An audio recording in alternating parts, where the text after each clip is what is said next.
Togo, Faure Gnassingbé renforce son cabinet. Le chef de l'État togolais a procédé à une nouvelle nomination de son cabinet. Il s'agit de celle d'un directeur du cabinet adjoint. Le premier n'est autre que Sonam Edjeba, jusque-là chef à la présidence togolaise. C'est une nomination qui a l'air d'une promotion. Le président togolais a nommé son chef de cabinet au poste de directeur de cabinet adjoint. Le décret a été pris il y a environ 2 semaines. L'information est donnée par Flambeau des démocrates et a été confirmée à togobreakingnews.info par les services de communication de la présidence togolaise. Le premier va donc seconder Victoire Tomegan Dogbe, directeur du cabinet du président de la République, en poste depuis mai 2009. Edjeba et son manam devra mettre son expérience au service de l'organisation, la coordination et la surveillance du cabinet présidentiel. En collaboration avec sa supérieure hiérarchique, il contribuera à l'administration des ressources du cabinet présidentiel. Cette nomination intervient à quelques mois de l'élection présidentielle de 2020 à laquelle Faure Gnassingbé devrait vraisemblablement prendre part. Monseigneur Kodjo cherche un candidat pour la retenance et s'adresse à Gnassingbé. Monseigneur Philippe Fanoko Kodjo multiplie des initiatives visant à obtenir une alternance à la tête du Togo à l'issue des élections présidentielles de 2020. Après plusieurs messages adressés au chef de l'État, l'archevêque émérite de Lomé s'est joint à des imams et à des pasteurs des églises protestantes du Togo pour lancer des journées de jeûne, de prière et de louange. L'idée est d'intercéder auprès de Dieu pour qu'un candidat unique soit trouvé pour faire face au candidat du pouvoir en 2020 pour parvenir à la retenance. Le prélat n'a pas manqué d'adresser un nouveau message à Faure Gnassingbé. Les prières auxquelles appelle le prélat visent à favoriser le choix d'un candidat unique de l'opposition face à celui ou ceux du pouvoir, dans un esprit de consensus et qu'advienne dans la paix durable la retenance politique au Togo. Pour ce faire, Monseigneur Kodjo appelle les leaders religieux de toutes les confessions et où qu'il se trouve sur le territoire togolais à rejoindre son groupe pour obtenir la libération du peuple togolais qui serait dans une prison à ciel ouvert. Il faut qu'ils nous rejoignent pour que dans un même élan nous puissions libérer le peuple togolais dans la prison à ciel ouvert dans lequel il est depuis des lustres cadenassé par des bêtises et de la cupidité de nos propres frères et sœurs qui n'ont pas compris que leur mission est de servir le peuple et non se servir et de maintenir le peuple dans la pauvreté, la misère et dans une servitude qui ne dit pas son nom, a-t-il déclaré. Dans leur déclaration, les religieux édictent les critères devant prévaloir dans le choix du candidat unique de l'opposition. Pour eux, ce candidat doit avoir côtoyé le pouvoir, être épris du bien commun, dépourvu de tout esprit de vengeance et de chasse aux sorcières. À l'occasion, l'archevêque émérite a adressé un nouveau message à Faure Gnassingbé, une suite logique des précédents messages. Faure, mon fils, mon très cher fils, il est temps pour toi de sortir par une porte honorable en refusant toute exhortation de ton entourage à te lancer dans une nouvelle bataille électorale pour la conservation du pouvoir. Tu t'en sortiras grandi. Il y va dans ton avenir et sera de ta progéniture. Lance le prélat. Pour la présidentielle de 2020, Monseigneur a appelé à ce que les conditions d'organisation des élections soient carrément revues. Je lance de haut de cette tribune un appel à tous les leaders des partis d'être ensemble pour 2020, a-t-il dit. Monseigneur Kodjo et ses compères pasteurs et imams accusent le régime de Faure Gnassingbé de s'accorder au pouvoir envers et contre les Togolais les Togolais en organisant des élections aux résultats loin de la réalité. Il fustige également une gouvernance au profit des partisans indélicats et incompétents et dénonce l'interdiction des manifestations par des lois liberticides. Ils ont en outre condamné l'arrestation des adversaires politiques, toutes choses qui pourront conduire le pays à des troubles sociaux imparables. Notons que le lancement des prières a été fait en présence de plusieurs acteurs politiques de l'opposition, notamment de Brigitte Ejamagbo Johnson, la coordinatrice de la coalition C14. Merci. Fabre prend les commandes d'Amouti. Ses 4 adjoints connus. Les élus locaux de la commune Golfe 4 ont réussi à élire mercredi leur maire. À l'issue du vote qui se déroule dans le calme, Jean-Pierre Fabre, président de l'Alliance nationale pour le changement ANC et tête de liste des partis de cette commune, a été élu maire. Les 4 adjoints de M. Fabre ont également été élus. En effet, après une journée de tension mardi, les conseillers municipaux se sont retrouvés dans la commune d'Amouti. Se sont retrouvés mercredi pour l'élection du maire et ses adjoints. À l'issue d'un vote assez serré, c'est finalement Jean-Pierre Fabre qui est élu maire de la commune. Il a recueilli 14 voix contre 9 pour M. Ajavon de l'Union des forces de changement ULC. À l'issue en ce qui concerne l'élection des adjoints, il faut signaler que Isabelle Ameganvi a été élue première adjointe au maire. Elle était en course avec Akule Adelante de Unir. La vice-présidente de l'ANC a été élue 13 voix contre 10. Le deuxième adjoint de M. Fabre s'appelle Akule Tcholenyanou de la coalition 14. Le troisième adjoint de maire est Mikem Anoumou de la liste indépendante de la Providence. Le poste de 4 adjoints est revenu à Lanyo Kwani à Zanledji. En attendant d'être désigné par son parti comme candidat à l'élection présidentielle de 2020, Jean-Pierre Fabre va assumer les charges de maire de la commune Golfe 4. En effet, il revient que le parti de l'ex-chef de file de l'opposition tient son congrès en octobre prochain.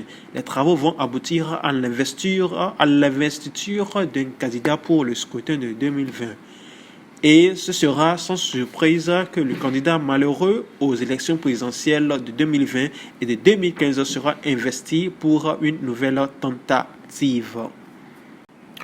Jean-Pierre Fabre, élu maire dans la commune du Golfe 4. Après une journée de vive tension hier mardi à la préfecture du Golfe, les conseillers municipaux se sont retrouvés ce mercredi pour l'élection du maire dans la commune du Golfe 4. Ils ont réussi aujourd'hui à élire leur maire.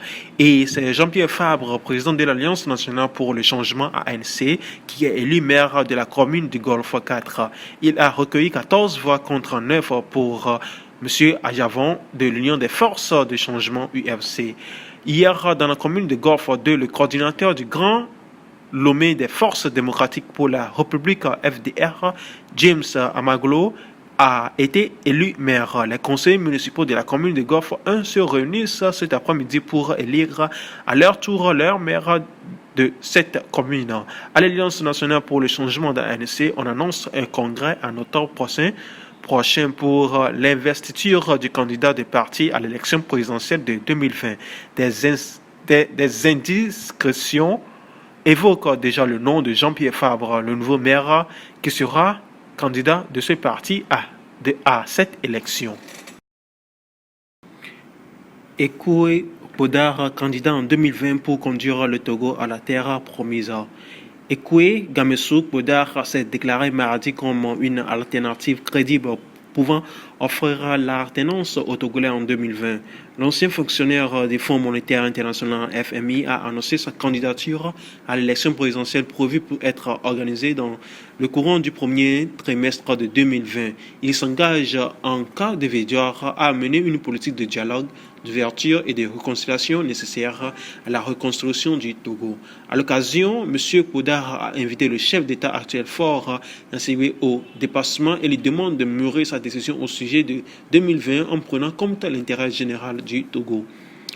Le candidat déclaré affirme que son engagement à servir le Togo date de plusieurs années. Mais comme on le dit son prénom, Gamessou, il est temps, devenu son slogan de campagne. L'heure a vraiment sonné pour que se mette au service du Togo et des Togolais. Pour Pierre Ekwe Gamessou Poudar, le Togo va mal et il est nécessaire de susciter un changement de système et de mentalité indispensable pour un renouveau politique, économique et social.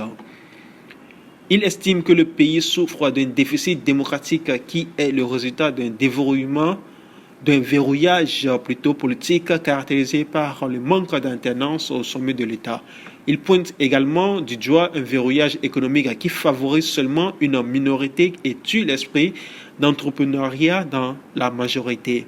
Selon l'ancien du FMI, cette situation a pour conséquence l'insécurité, le désespoir, la misère, le chômage, la cherté de la vie, un système éducatif inadapté, des structures de santé déficientes, l'endettement du pays. Malgré tout, et alors que tout semble indiquer que 2020 est déjà scellé, M. Poudar fait remarquer que c'est le peuple qui écrit son histoire et que rien n'est définitivement écrit. Je crois que le changement est la seule chose qui n'est pas statique et que la terre promise est plus proche que nous le pensions, a-t-il déclaré mardi devant la presse. Celui qui se présente comme une alternative crédible correspond aux attentes du peuple et qui peut offrir l'alternance aux Togolais en 2020 s'engage à recréer la confiance entre les citoyens, restaurer la crédibilité de l'État et redonner au peuple sa liberté et sa dignité. Pour la charge du président de la République, Ekwe Gamessou Poudar affirme que l'école de la vie, son éducation, sa foi, sa culture, son parcours, ses expériences personnelles et professionnelles l'ont préparé. Le candidat à la magistrature suprême exclut toute chasse aux sorcières en cas de victoire et s'engage à regarder résolument vers l'avenir.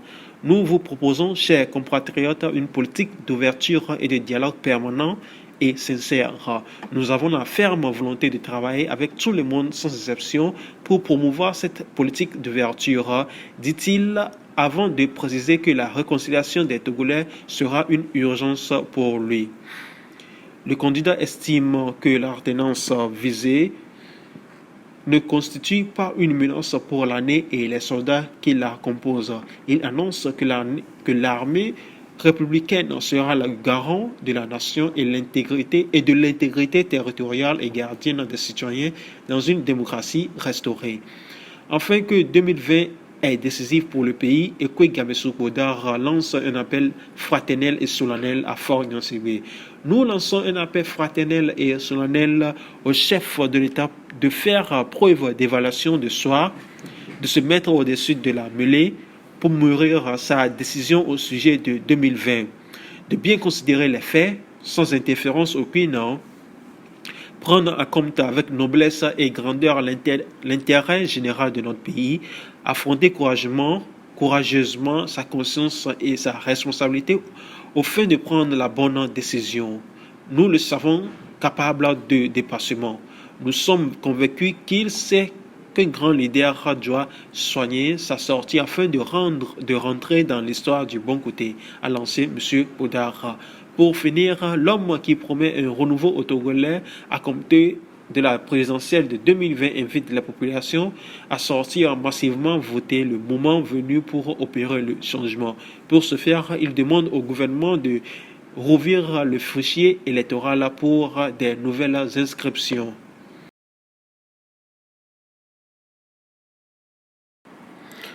Espérance pour le Togo prend des engagements pour un pays nouveau dès 2020.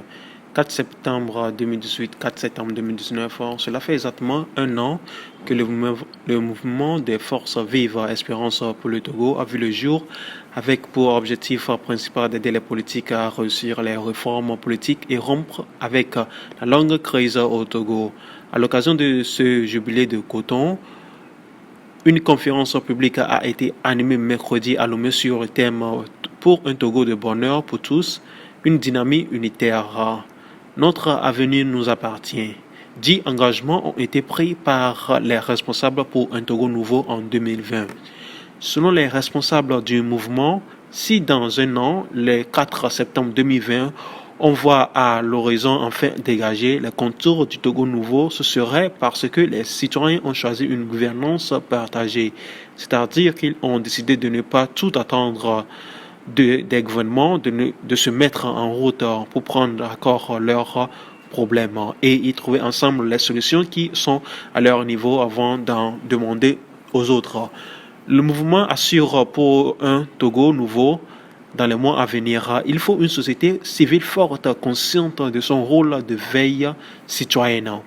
Pour cela, Espérance pour le Togo dit être engagé à tout mettre en œuvre pour qu'il n'y ait plus au Togo d'élections entachées d'irrégularité, à défendre bec et ongle la victoire de celui qui, selon les forces démocratiques, aura gagné ces élections, à ne plus vivre sous la loi injuste d'institutions non crédibles parce que ne jouant pas leur rôle républicain et ne plus supporter le règne de l'argent qui corrompt et achète les consciences. L'argent détourné dans 5 comptes personnels et des paradis fiscaux au lieu d'alimenter les secteurs de l'éducation, de la santé, de la protection sociale des travailleurs. Il s'engage aussi à ne plus accepter de faire partie des citoyens ballonnés, empêchés de donner leur point de vue, de se réunir et de manifester librement. À tout à faire pour que plus aucun citoyen togolais ne soit injustement molesté, blessé, injustement jeté en prison, à ne plus accepter la mort d'aucun citoyen, d'aucun enfant innocent au cours des mouvements de protestation et de ne plus trouver de répit tant qu'il n'y aura pas désaperçu les indices de l'avènement d'un Togo nouveau. Enfin, les forces vives Espérance pour le Togo s'engagent à chanter désormais un cœur sincère et en vérité ces mots de l'hymne national du Togo, vainquons ou mourants, mais dans la dignité. Ces engagements, 10 au total, constituent un nouvel appel lancé par l'Organisation de la société au peuple pour une alternance politique en 2020. Golf 5, Abouka et Lumière d'ANC en colère flinguent la coalition 14. Jusqu'au bout de l'incompréhension, ni la coalition C14 ni l'ANC ont réussi à arracher la mairie du Golfe 5 à Flao Gakli. Et c'est aussi Abouka qui a profité de l'imbroglio entre ex-partenaires pour se faire élire maire de la dite commune. Le parti de Jean-Pierre Fabre en colère ne fait aucun cadeau à la coalition 14. Kossi Agbenyagan Aboka mettra son expérience au service de la commune d'Aflao Gakli. L'ancien président de la délégation spéciale des préfectures de Golfe et d'Agoué a été élu mercredi maire de la commune Golfe 5. Ce baron du pouvoir unir a été élu avec 16 voix sur 23, profitant ainsi de l'incompréhension de derrière minorité entre la coalition C14 et l'Alliance nationale pour le changement ANC qui aurait prévu se coaliser pour l'écarter. Jeudi, cette élection a ressuscité la guerre entre le parti de Jean-Pierre Fabre et ses ex-partenaires restés dans la coalition 14. Sur les réseaux sociaux, plusieurs militants et sympathisants de l'ANC ont vilipendé des partis comme la CDPA de Brigitte Ajamakbou Johnson et l'UDS Togo en Danchon Folie d'avoir sacrifié le poste de maire au profit du poste du premier adjoint au maire. Commentant l'épisode de la commune de Golfe, Isabelle Ameganvi affirme que c'est tout simplement déplorable et fondamentalement honteux pour l'opposition togolaise. Il arrive le moment où tous les Togolais connaîtront la vérité qui le affranchira sur la jalousie, la méchanceté, la haine et la méchanceté morbide et gratuite qui poussent certains responsables de l'opposition à poser ou cautionner sans aucun état d'âme des actes démoniaques et contre nature. Leur propre partenaire de l'opposition a indiqué la vice-présidente de l'ANC sur une plateforme de discussion. Pour l'heure, la coalition 14 s'est gardée de se prononcer sur l'affaire qui exacerbe les divisions au sein de l'opposition togolaise. Toutefois, l'ANC, la C14, le MPDD s'étaient mis ensemble mercredi pour porter Jean-Pierre Fabre à la tête de la commune Golfe 4, signalant que Kossi Aboka a pour premier agent Assou Akwete Noublega et de la coalition 14, Koubalo Badjamla du parti au pouvoir est le deuxième agent. Le poste de troisième agent est revenu à Kodjo Amedor de l'Union des forces de changement UFC, alors que le quatrième agent est Elia Ahotu de Nouvel Engagement Net.